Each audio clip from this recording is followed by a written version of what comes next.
Hi, my name is Felisa Matthews, and um, I wanted to do a video to speak about police brutality and gun violence. This is actually my first time ever doing a video such as this or a video overall. So I am a little nervous, but I wanted to speak about my brother. On June 2nd, 2014, I lost my brother. He was shot and killed by Chester Police Department.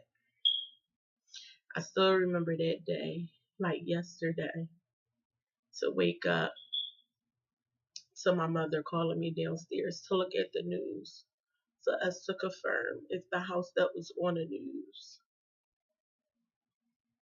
was the house where he used to reside at. I told her, yeah, my heart dropped. I was just talking to him.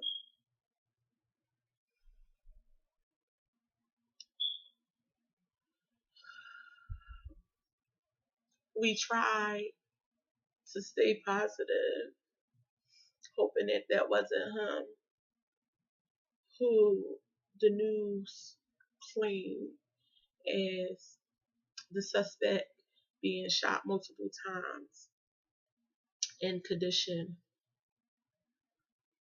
was uncertain at the time.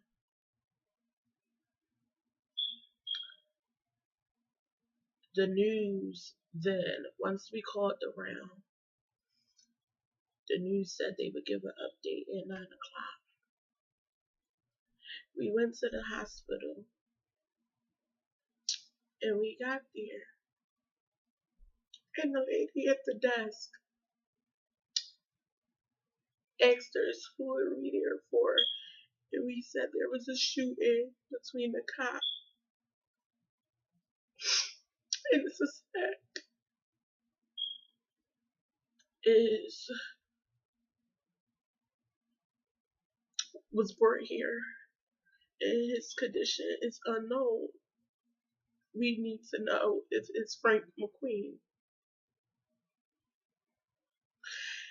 She looked at us, she counted, and asked us, can we sit in the waiting room? We sat there, and my family and I sat there and waited to hear the outcome, to hear if he was okay. But we received a phone call, and I grabbed the phone, and the only thing I heard was my cousin say, dead. I don't know if it meant that my brother was dead. Was he pronounced dead? Is he dead? I don't know. But just to hear those words changed my entire life. I fell to the floor, heart racing, tears falling from my eyes.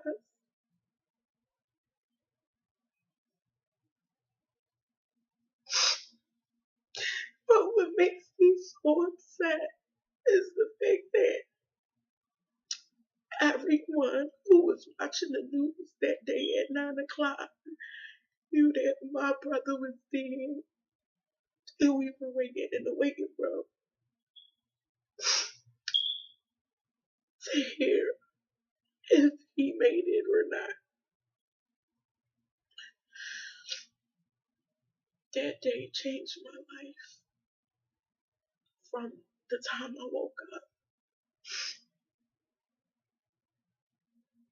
to then.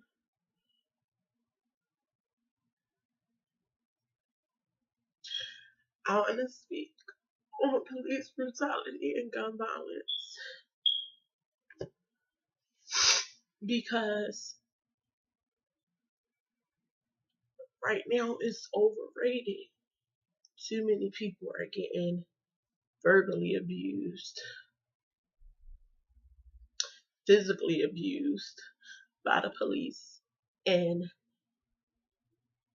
it's justified by them saying, oh, they shot first. Oh, they were a threat to me. And it's to the point, where's the evidence? What do we need to do for us to be treated equally when it comes to determining who was wrong and who was right?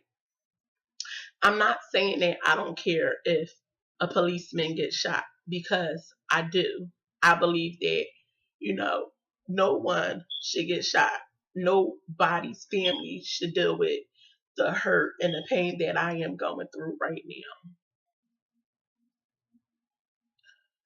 But nothing justifies a policeman or anyone shooting and killing someone else.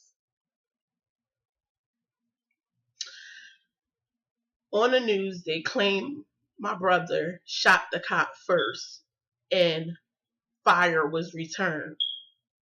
My brother was shot multiple times. When I say multiple times, it was enough shots that the funeral director wanted to do a closed casket. My mother wondered why my brother's face looked the way it did. They had to wire my brother's jaw shut because his jaw was broken. What justifies that? If my brother did shoot, which we do not know, if he shot the cop, if he even shot, because everything is still under investigation. But if he did, that do not justify his jaw being broken. That do not justify him being shot multiple times. That do not justify his life being taken away.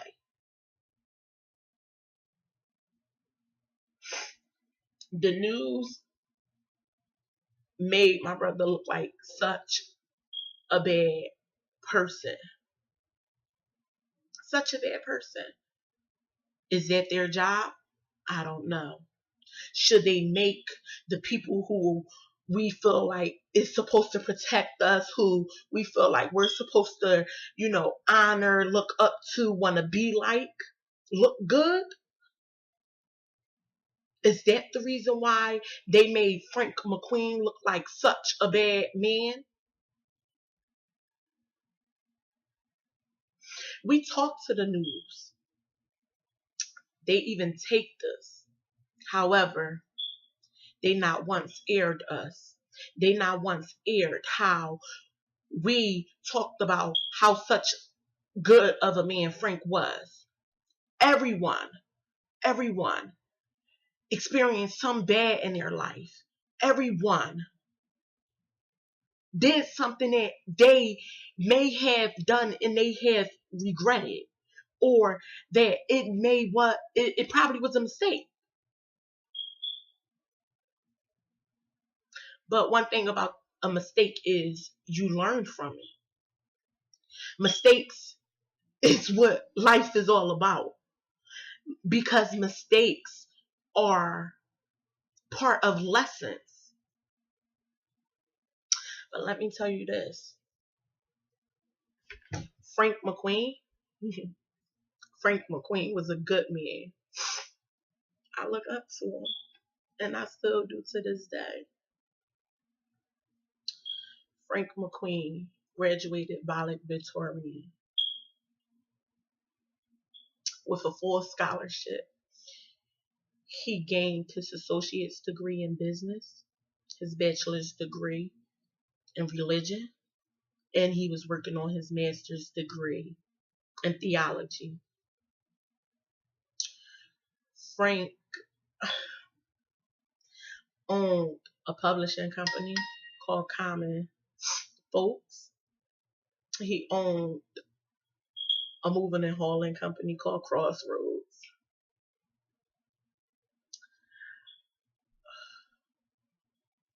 Frank published 3 books, not to mention he wrote at least to 5 books, but he published 3 of them. Red Devil, Who's Gonna Run This Town, and his poetry book, My Way of Saying Thank You. Even though Frank made mistakes, even though the news claims he have a 5-page rap sheet, did they give you a time when those incidents occurred? How old he may have been? No. But because he had a 5-page rap sheet, they didn't mention all of the good that he's done. One thing I can say about Frank is he made mistakes. And he learned from them. Even if he made that mistake again. But you know one thing? Those mistakes made him who he were. Those mistakes helped him learn from them. Those mistakes taught me what to do and what not to do. Because one thing he always told me is, if you can't learn from your own mistakes, learn from others, so that you won't make that same mistake.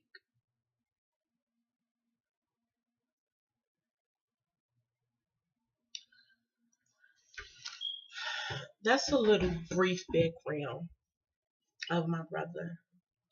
My mom, such a strong woman. She has been fighting for justice. Fighting for justice. Because we need to know. We need his name cleared. We need to know. Frank has 4 children. But the first thing the news said was that cop is home with his 2 lovely children and his wife, while my nieces and my nephews now sit today without a father, because the police want to justify Frank shooting a cop.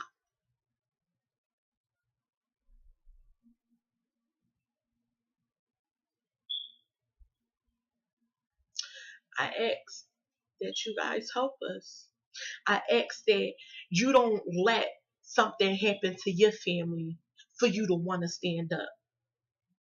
Fight now. You could cut on the news and see what's going on. It's not just with the police though. It's gun violence overall. You look up one day, you lost a friend due to gun violence. You look up another day, you lost another friend. A 15-year-old girl just got shot and killed. 15 years old. A bullet does not discriminate against race, age, or gender.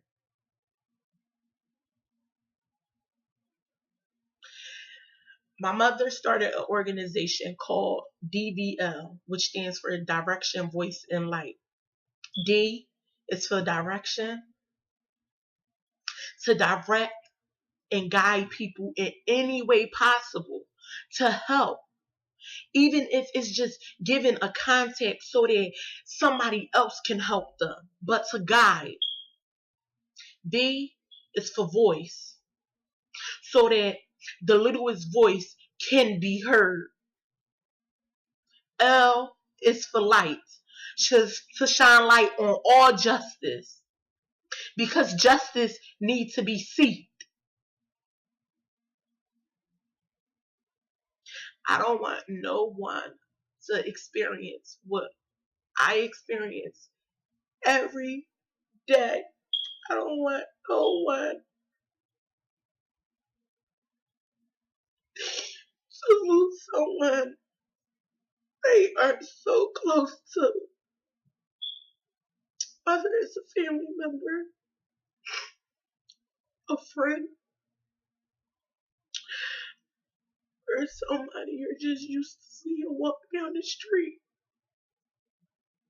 Because if you have a heart, you know that police brutality and gun violence is wrong.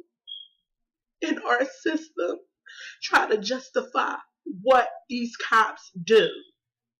I'm not saying that every cop is bad, because there are some good cops. But if I'm a good cop and you're a bad cop and you do something wrong and unethical, and I'm right there and I don't do anything to stand up against it and to advocate for that person, then I'm just as bad as you are. There's strength in numbers. I am asking that everyone help us, everyone come together with us to seek justice, but to also fight against police brutality and gun violence. Let's give our children a future. Let's make sure they have a future. Because when we're dead and gone, they are our future. They are our future. And if they're dead and gone, then who's left? There isn't a future. It's time to stop talking about it. It's time to stop posting that you feel bad about it. But you can do something about it. You can change. You can help change. One thing my mother always say, if you take one finger, you really can't do much. But if you take every last finger on that hand and you ball it up, it's a powerful tool. It is a powerful tool. If we all come together and stand up, a change can come. A change is going to come. Don't wait till you become a victim. Don't wait until somebody in your family or your friend or a family friend or a friend of a friend becomes a victim.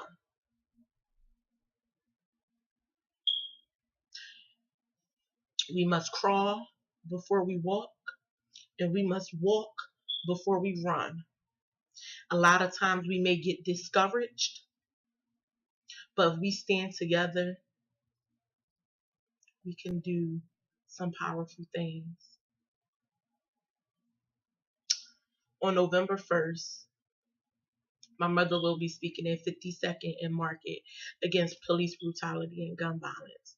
We are going to different neighborhoods to speak against police brutality and gun violence. Because a change is going to come. A change needs to come.